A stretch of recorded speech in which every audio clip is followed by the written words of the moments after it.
Kita tinggalkan dulu berita-berita soal kriminal, kita ke informasi mengenai peringatan Sumpah Pemuda. Ini beragam cara masyarakat untuk meringati Hari Sumpah Pemuda ini beraneka ragam. Di Sleman, Yogyakarta, peringatan Sumpah Pemuda diadakan di Pasar Kerajinan Bambu.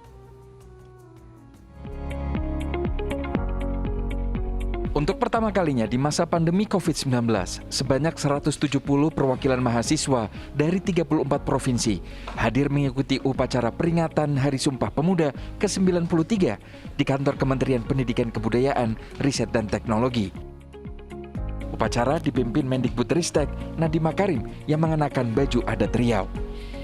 Mendikbudristek mengajak para pemuda tanah air memaknai Hari Sumpah Pemuda dengan aksi yang lebih besar untuk membangun Indonesia. Jadi bagian daripada gerakan Merdeka Belajar. Ini sangat penting. Karena Merdeka Belajar yang akan memberikan ruang kepada mereka untuk berkontribusi, keluar dari kampus, bergerak, melakukan proyek kemanusiaan, sosial, mencari ilmu di dalam industri, melakukan riset. Hal-hal seperti ini, jadi kita perlu mendengar suara mahasiswa untuk mendukung Kampus Merdeka dan Merdeka Belajar. Di Sleman, Yogyakarta, tepatnya di Pasar Pusat Kerajinan Bambu Cebongan, memperingati Hari Sumpah Pemuda, warga bersama perajin bambu berkumpul, menyanyikan lagu Indonesia Raya dan mengadakan senam massal.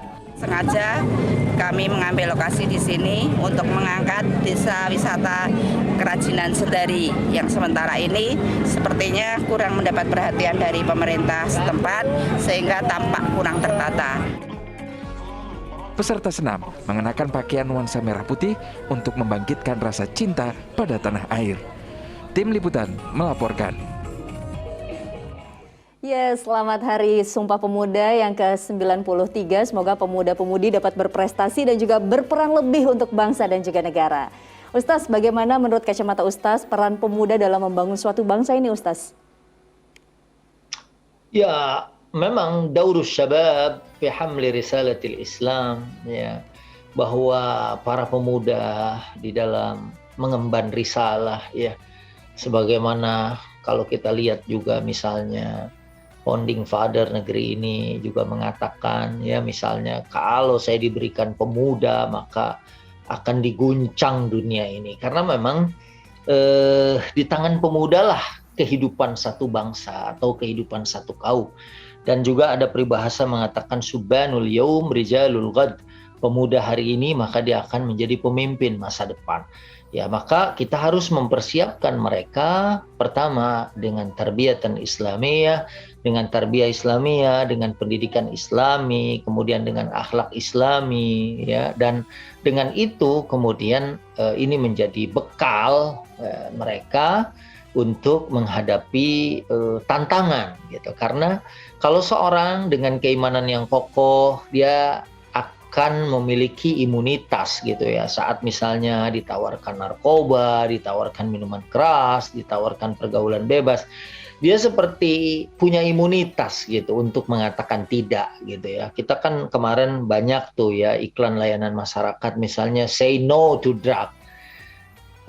Ini hanya akan menjadi sebatas iklan apabila para pemuda itu tidak diberikan benteng yang kokoh, ya, benteng yang kuat, ya. Pertama mereka mengenal ma'rifatullah, mengenal Allah, ma'rifatul Rasul, mengenal Rasul, ma'rifatul Islam, mengenal agamanya, ya. Kalau agamanya non muslim berarti dia mengenali juga agamanya, mempelajari juga agamanya dengan baik.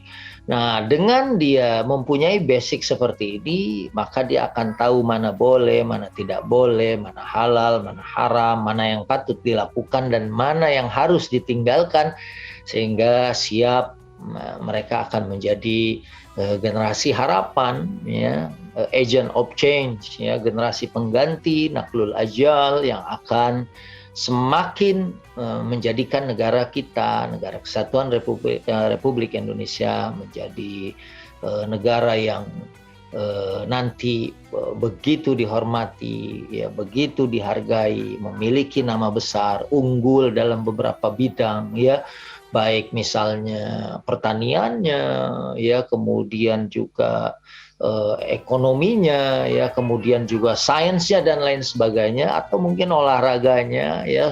Kalau sekarang kita masih hebat atau keren di bulu tangkis, mungkin nanti di sepak bolanya. Kemarin aja kita alhamdulillah ya menyaksikan pertandingan tim nasional, 2 kali kita memenangkan pertandingan lawan Chinese Taipei, dan kemudian hanya kalah tipis dari Australia, padahal Australia kemarin waktu di Olimpiade sempat membuat repot Argentina gitu. Wah, ini kan insya Allah ke depan para pemuda kita siapkan memiliki skill, ya kemampuan di bidangnya masing-masing, sehingga akan memperkuat Indonesia. Amin ya rabbal alamin. Masya Allah, alhamdulillah, luar biasa sekali Ustaz Subeki. Terima kasih atas waktu dan tausiah yang diberikan untuk seluruh pemirsa Ajwa TV. Terima kasih Ustaz, sekali lagi sehat selalu Ustaz. Assalamualaikum warahmatullahi wabarakatuh. Waalaikumsalam warahmatullahi wabarakatuh.